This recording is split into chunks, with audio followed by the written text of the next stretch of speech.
आप देख रहे हैं जनता जनाब, बातचीत कर रहे हैं। कांग्रेस में जिस तरीके से हार के बाद संकट पैदा हुआ है, उसके बाद यह भी सवाल खड़ा हो गया है कि क्या लोकसभा चुनाव में भी उनको इसी तरीके से सामना करना पड़ेगा या उसमें कुछ बदलाव की जरूरत है, रणनीति में बदलाव की जरूरत है, नेतृत्व में बदलाव की जरूरत है, कार्यशैली में बदलाव की जरूरत है। अभी थोड़ी देर पहले जिस तरीके से बातचीत हो रही थी, उस बातचीत से एक बात निकली कि कहीं ना कहीं कांग्रेस का लोगों से कनेक्ट यानी संपर्क और संवाद कटा है। साथ ही साथ जो बात करने का जो अंदाज है, यानी जो कम्युनिकेशन की शैली है, उसमें भी कहीं कुछ गड़बड़ी आई है। पल्लवी, क्या इन तमाम चीजों को देखते हुए क्या आज कहीं जब गंभीर सवाल खड़े हो रहे हैं राहुल गांधी को लेकर, उनकी कार्यशैली को लेकर, तो क्या सोनिया गांधी एक बार फिर फ्रंट फुट पर आना चाहती हैं, यानी एक बार फिर पार्टी की पूरी कमान अपने हाथ में लेना चाहती हैं? संकेत तो इसी तरह के आ रहे हैं आशुतोष। पूरी कमान शायद नहीं लेंगी, लेकिन अगर आपने देखा होगा जब उत्तर प्रदेश के चुनाव के परिणाम आए थे, उस समय राहुल गांधी अकेले बाहर निकले थे और उन्होंने जिम्मेदारी ली थी। लेकिन इस बार संडे को जब रिजल्ट्स आए थे, उसमें सोनिया के साथ साथ राहुल गांधी थे, लेकिन सोनिया गांधी ने पहल की थी। तब उन्होंने कहा था कि हम लोगों ने लोगों का नब्ज नहीं पहचान पाए, प्राइस राइज एक अहम मुद्दा है। और कल जो 3 घंटे की जो मीटिंग बुलाई गई थी, उसमें भी सोनिया गांधी ने काफी नाराजगी दिखाई थी। उसने कहा था कि हमारे स्ट्रैटेजीज गलत थे, हम लोग नब्ज नहीं पहचान पाए लोगों का, और वोट शेयर बढ़ने की जो बात आप कर रहे हैं वो बात का कोई मायने नहीं रहता। हमें अपना स्ट्रैटेजी बदलना पड़ेगा, अग्रेसिव होना पड़ेगा और लोगों तक के करीब जाना पड़ेगा, लोगों तक करीब जाना पड़ेगा। बट रामदत्त जी, एक सवाल यह कि ये जो लोगों से कनेक्ट करने की जो बात एक जमाने में इंदिरा गांधी कहा करती थी, ये हम कहते हैं गरीबी हटाओ, और ये कहते हैं विपक्षियों के बारे में कहती थी वो इंदिरा हटाओ, और उसके बाद जो कनेक्ट एस्टैब्लिश मिसेस गांधी करती थी वो आज शायद नहीं है। चुनाव हारने के बाद इंदिरा गांधी वो बेल्छी में जब जाती हैं, हाथी पर सवार होकर चली जाती हैं। आज क्या उसकी कमी नजर आती है? क्या कंप्यूटर, लैपटॉप, इंटरनेट, गूगल्स के जरिए, एमबीए, आईआईएम के जरिए, हार्वर्ड और जो ऑक्सफोर्ड के लोग, ये कांग्रेस की राजनीति पर प्रभावी होने लगे, जिसका खमियाजा भुगतना पड़ रहा है क्योंकि इनका कनेक्ट शायद उतना नहीं है लोगों से?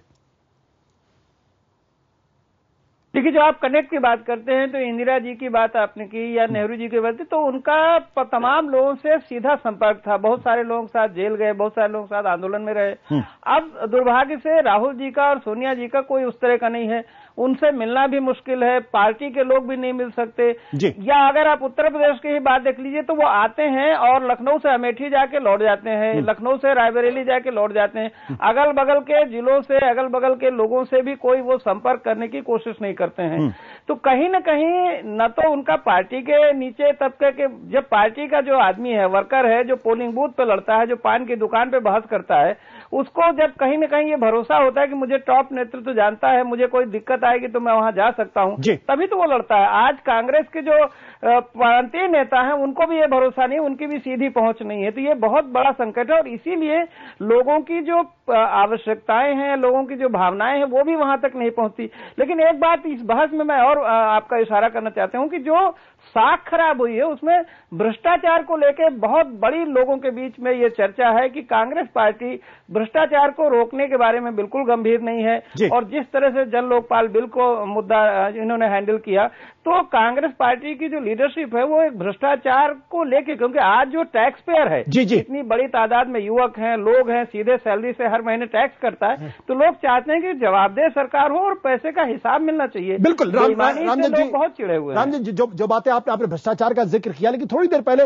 रामकृपाल जी ने एक बहुत महत्वपूर्ण बात की। उन्होंने कहा कि भाई आप पूंजीवादी व्यवस्था के अंदर वो समाजवाद को लाना चाहते हैं, और उसके परिप्रेक्ष्य उन्होंने बात की थी जन कल्याणकारी योजनाओं की। सवाल इस बात को लेकर है, जब 2009 और 2010 तक इसी कांग्रेस पार्टी की सरकार पर आरोप लगता था कि दरअसल धनाढ्यों की राजनीति करती है, ये सेंसेक्स की राजनीति करती है, मार्केट की राजनीति करती है और आम आदमी से कट गई। लेकिन अगर वो शिक्षा का अधिकार दे रही हो, फूड बिल लाने के बाद करीब 1.25 लाख करोड़ का खर्चा करने के लिए तैयार हो, नरेगा लाने की बात कर रही हो, और साथ ही साथ किसानों के कर्ज माफी की बात कर रही हो, जब इतनी बड़ी बड़ी योजनाएं आ रही हो तब लोगों तक वो बात न पहुंच पा रही हो, तो क्या सिर्फ ये कनेक्ट और कम्युनिकेशन की प्रॉब्लम है या कुछ और प्रॉब्लम? रामकृपाल जी, सीधी एक बात है कि आमदनी और खर्च, जो योजनाओं की आप बात करते हैं ना, जमीन पे लोगों का लाभ भी तो नहीं मिलता। आप ये भी तो देखिए ना, जो ग्रामीण स्वास्थ्य योजना, आप NRHM देख लीजिए, 5,000 का यूपी में कैसा घोटाला हुआ। आप जो बात फूड सिक्योरिटी करें, अभी उसका जमीन पे कहाँ है। तो जो योजनाएं जो लाती हैं, लोग समझते हैं, पहली बात तो कि ये पब्लिक का पैसा है, कोई ऐसा नहीं कि किसी के घर का पैसा है। दूसरी बात, वो जमीन पे लोगों को लाभ नहीं मिलता। इनको डिलीवरी सिस्टम तो सुधारना चाहिए। मतलब आपको लगता है डिलीवरी सिस्टम को, आपको लगता है डिलीवरी सिस्टम की प्रॉब्लम? रामकृपाल जी, क्या ये वाकई डिलीवरी सिस्टम की प्रॉब्लम है? मैं आपके पास आ रहा हूं रामकृपाल जी। आशुतोष जी, मेरा सिंपल एक मानना है कि वेल्थ क्रिएशन अगर होता रहे, क्योंकि अगर आप खर्च कोई चीज करने जा रहे हैं तो जाहिर सी बात है कि वेल्थ क्रिएट होगा तो ही खर्च करेंगे ना।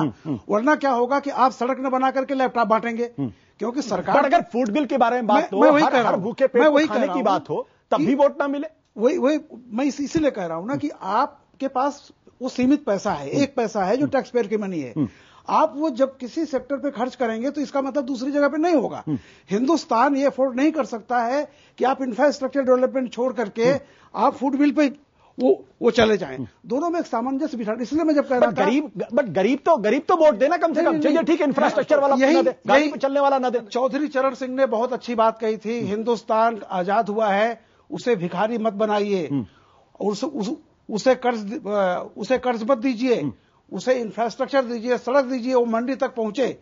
हिंदुस्तान का किसान सड़क मांगता है ताकि मंडी तक अपना ले जाए, बट आप उसे कर्ज दे करके ये जो करते हैं वो खुद भी आपसे नाराज हो जाएगा। मैं इसमें कह रहा था, देखिए आपने बड़ा अच्छा सवाल उठाया कि जब भूखे के पेट की रोटी का इंतजाम अगर सरकार कर रही है, वो एक अलग मुद्दा है। रामपाल जी सही कह रहे हैं, भूमि अधिग्रहण बिल, जमीन, हाँ, भूमि अधिग्रहण बिल का सवाल हो रहा है, और इसके अलावा शिक्षा का अधिकार है, तो उनका फायदा क्यों नहीं मिल रहा? मैं वही कह रहा था, इन सारे अच्छे कामों का, इन सारे जन कल्याणकारी योजनाओं का, और सुरजेवाला जी को मैं जरूर संबोधित करूंगा कि इनकी पार्टी उसको राजनीतिक नारे के रूप में विकसित नहीं कर पा रही। जैसे इंदिरा गांधी ने गरीबी हटाओ का एक नारा दिया, बैंक नेशनलाइजेशन ने काम किया, उसको राजनीतिक नारा बनाया। ये एनजीओ की तरह काम कर रहे हैं। जैसे एनजीओ जो है काम करता है और चला जाता है। आपने काम कर दिया, राज्यों को पैसा अलॉट कर दिया, आप उसको एक पॉलिटिकल एजेंडा नहीं बना पा रहे हो। दिक्कत ये आ रही है। आप नरेंद्र मोदी ने अपने डेवलपमेंट को, सो कॉल्ड डेवलपमेंट को, जिसपे एक बहस हो सकती है, एक पॉलिटिकल एजेंडा बना दिया है।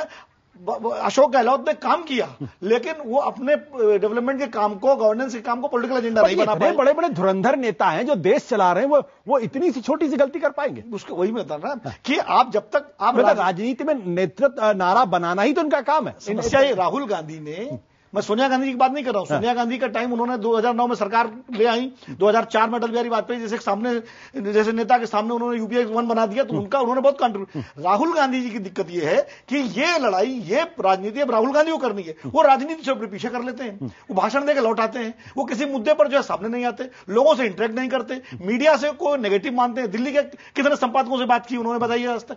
इंदिरा गांधी करती थी। संपादकों से ना बात करें तो ज्यादा अच्छा नहीं, संपादकों से मेरा मतलब आप जनता से तो बात, प्रोफेसर से बात करिए। इंदिरा गांधी करती थी, 1 मिनट, वो 50 आदमी 100 आदमी आ जाते थे, उनकी फिस्किंग हो जाती थी और जनता दरबार में मिलती थी। आप कितने लोगों से मिलते हैं? ये सब काम आप नहीं करोगे तो कैसे? बट आपने एक बुनियादी सवाल खड़ा किया है कि आप राजनीति के अंदर हैं, और राजनीति दरअसल जो मुद्दे ना भी हो, उन मुद्दों को भी नारों में तब्दील करके, उसको राजनीति के एजेंडे में तब्दील करके, और एक तिलस्म तो कम से कम पैदा करिए, जो कहीं ना कहीं नरेंद्र मोदी करते हुए दिखते हैं। कम से कम उन्होंने गुजरात के विकास को एक राजनीतिक एजेंडे का बनाया और उसको नारे के तौर पर विकसित करके लोगों को अपनी तरफ आकर्षित करने का काम किया। रणदीप सुरजेवाला जी, सवाल यह है कि कांग्रेस इतनी बड़ी बड़ी योजनाओं के बावजूद भी उसको पॉलिटिकल एजेंडे के तौर पर, राजनीतिक नारे के तौर पर क्यों विकसित नहीं कर पा रही? आशुतोष जी, जब मैं 3 बड़े महत्वपूर्ण प्रश्न आपके सम्मानित पैनल ने उठाए, और मैं आपका ध्यान और उनका ध्यान आकर्षित करना चाहूंगा, और मैं उनसे सहमत नहीं। कहीं ना कहीं मैंने शुरू में ही कहा, संवाद, कम्युनिकेशन जो कहते हैं, ढांचागत विकास, वेल्थ क्रिएशन और समाजवाद, ये तीनों कहीं ना कहीं आज के युग में देश में जुड़े हैं। उदाहरण के तौर पर अगर मैं ये बताऊं आपको, देश की 40% ट्रैफिक जो है वो 50,000 किलोमीटर सड़कों पर चलता है। उनमें से 22,000 किलोमीटर कांग्रेस ने बनाई और 10,000 किलोमीटर अंडर कंस्ट्रक्शन है। जब हमने सरकार ली 2004 में, तो इस देश की बिजली पैदा करने की कैपेसिटी 1,23,000 मेगावाट थी। आज 2013 में वो बढ़कर 2,85,000 मेगावाट है। पिछले 5 5 साल में हमने 87,000 मेगावाट बिजली जोड़ी। जब हमने सरकार ली 2004 में तो इस देश में 1,30,00,000 टेलीफोन कनेक्शन थे। आज 86,80,00,000 मोबाइल फोन कनेक्शन है। तो इस देश को कहीं ना कहीं कांग्रेस ने, और मैं और ज्यादा आंकड़े देकर आपका समय नष्ट नहीं करूंगा, ढांचागत विकास की शक्ल में बदला। Jawaharlal Nehru urban renewal mission हम लाए तो 5,000 करोड़ 5,500 करोड़ की योजनाएं, सही फरमाया हमने, मोदी जी के गुजरात को भी दी।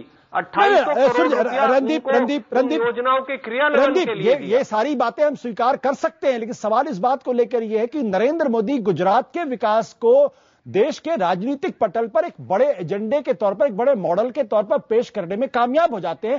कांग्रेस पार्टी इतने बड़े बड़े काम जिसका आप हवाला दे रहे हैं उसको राष्ट्रीय पटल पर क्यों बेचने में कामयाब नहीं होती? आशुतोष, इसका बड़ा सीधा जवाब मेरे पास है जी।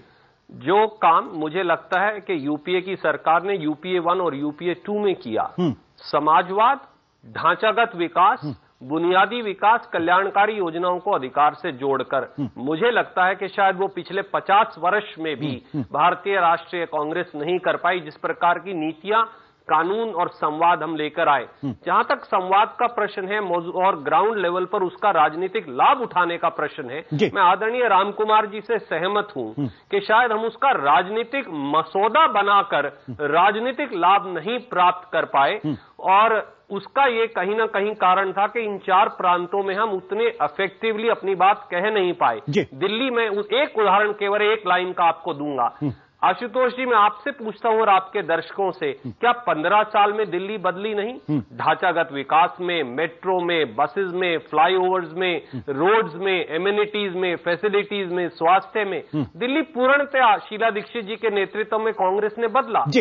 पर क्योंकि केवल कुछ बातें जो इमीडिएट मुद्दे थे, टमाटर और प्याज इत्यादि, जो चुनाव खत्म होते ही दोबारा कम हो गए, मौसमी जो बढ़त आई थी और कुछ मध्य प्रदेश इत्यादि में होर्डिंग की, उनकी वजह से हमें वो नतीजा भुगतना पड़ा। तो मुझे लगता है कि कांग्रेस को अपना संवाद बेहतर बनाने की जरूरत है। आप ये मानते हैं कि कांग्रेस को अपना संवाद बेहतर बनाने की जरूरत है, लेकिन उसी से जुड़ा हुआ मेरा सवाल है, क्या राहुल गांधी की शैली में बुनियादी खामी है कि वो लोगों से संवाद स्थापित नहीं कर पा रहे हैं?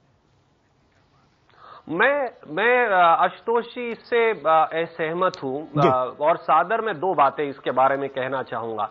राहुल गांधी जी ने शायद पहले नौजवान राजनेता हैं जिन्होंने पिछले 10 साल में ये शुरुआत की कि राजनेता गरीब के घर तक जाए, उसकी पीड़ा का आंकलन करे। बहुत लोगों ने उपहास उड़ाया। जब राजीव जी भी कंप्यूटर लेकर आए थे तो बहुत लोगों ने उपहास उड़ाया था, परंतु राहुल जी ने जमीनी स्तर तक जाकर लोगों की पीड़ा समझने का प्रयास किया।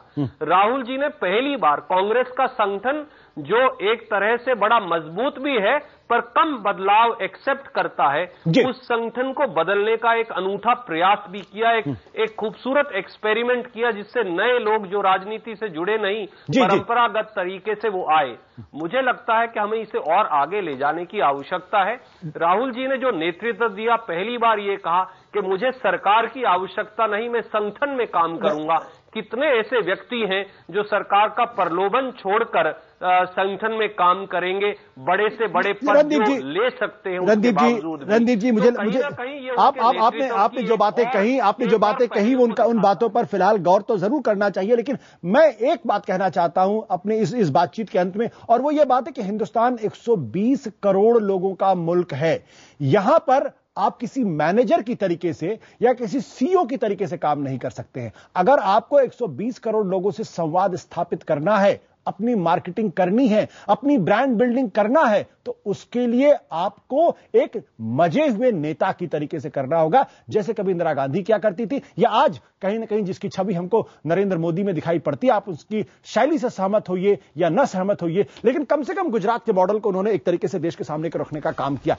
यह कहीं ना कहीं कांग्रेस पार्टी की या राहुल गांधी की कमजोरी है, जिसकी तरफ उन्हें ध्यान देना चाहिए। यह देश सीईओ से नहीं चलेगा, यह देश राजनेताओं से चलेगा। वक्त छोटे से ब्रेक के बाद लौटेंगे तो हम आपको बताएंगे, हमने जो सवाल पूछा था, क्या राहुल जनता से संवाद कायम करने में नाकाम रहे हैं, इस सवाल के जवाब में क्या हमारे दर्शकों की राय और क्या है देश का मिजाज, आपको बताएंगे ब्रेक के बाद। हमारे तमाम मेहमानों को इस बात में शामिल होने के लिए बहुत बहुत शुक्रिया।